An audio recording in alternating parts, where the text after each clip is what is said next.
പാലക്കാട് ധോണിയിലേക്കാണ്. ധോണി വനത്തിലെ കവറക്കുന്ന് മലമുകൾ ബ്രിട്ടീഷുകാർ നിർമ്മിച്ച ബംഗ്ലാവ് സഞ്ചാരികൾക്കായി വനവകുപ്പ് തുറന്നുകൊടുത്തു. കരിങ്കല്ലിലും തേക്കിലും നിർമ്മിച്ച ബംഗ്ലാവ് നവീകരിച്ച ശേഷമാണ് തുറന്നുകൊടുത്തിരിക്കുന്നത്. ധോണി വനമേഖലയിലെ കവറക്കുന്ന് മലമുകളിൽ ഒരു ബംഗ്ലാവുണ്ട്. ബ്രിട്ടീഷുകാരുടെ കാലത്ത് നിർമ്മിച്ചതാണ്. ഇനി മുതൽ ഇത് ടൂറിസ്റ്റുകൾക്ക് കൂടി തുറന്നു കൊടുക്കാൻ വനം വകുപ്പ് തീരുമാനിച്ചിട്ടുണ്ട്. എന്തായാലും നമുക്ക് കാട്ടിലൂടെ 5 കിലോമീറ്റർ യാത്ര ചെയ്താലാണ് ഈ ബംഗ്ലാവ് കാണാൻ കഴിയുകയുള്ളൂ. എന്തായാലും നമുക്ക് അതിലെ ഒന്ന് പോയി നോക്കാം.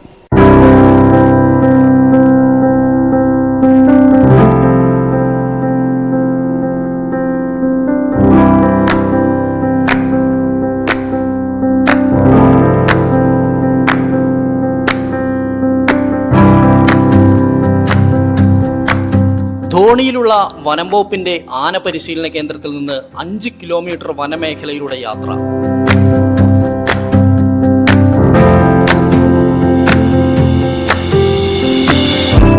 ഹെയർപിൻ വളവുകൾ നിറഞ്ഞ ചെങ്കുത്തായ മല കയറിയാണ് കവറക്കുന്നിലെത്തുക. കുലുങ്ങിത്തെറിച്ച് ഓഫ് റോഡിലൂടെ വനം വകുപ്പിന്റെ വാഹനത്തിലാണ് ഇങ്ങോട്ടേക്കുള്ള യാത്ര.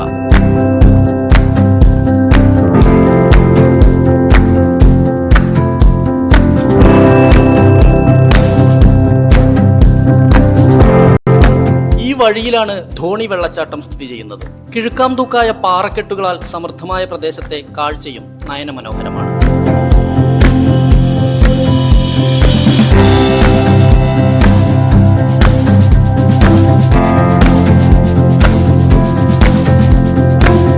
ധോണിയിൽ നിന്ന് 20 മിനിറ്റ് യാത്ര ചെയ്താൽ കവറക്കുന്നായി. ഇവിടെയാണ് കൊളോണിയൽ പ്രൗഢിയോടെ തലയുയർത്തി നിൽക്കുന്ന ബംഗ്ലാവ് സ്ഥിതി ചെയ്യുന്നത്. 1920-ൽ ബ്രിട്ടീഷുകാർ നിർമ്മിച്ച ഇൻസ്പെക്ഷൻ ബംഗ്ലാവ് സ്ഥിതി ചെയ്യുന്നത് വനമധ്യത്തിലാണ്.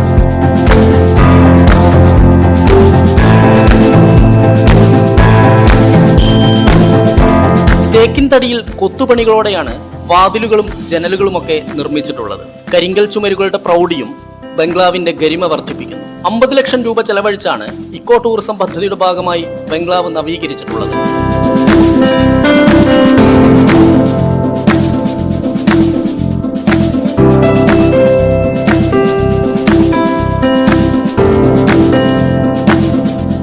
വന്യജീവികൾ കടക്കാതിരിക്കാൻ ബംഗ്ലാവിന് ചുറ്റും സൗരോർജ്ജ വേലികൾ സ്ഥാപിച്ചിട്ടുണ്ട്. സൗരോർജ്ജത്തിലാണ് ഇവിടെ ഇലക്ട്രിക് ഉപകരണങ്ങൾ പ്രവർത്തിക്കുന്നത്.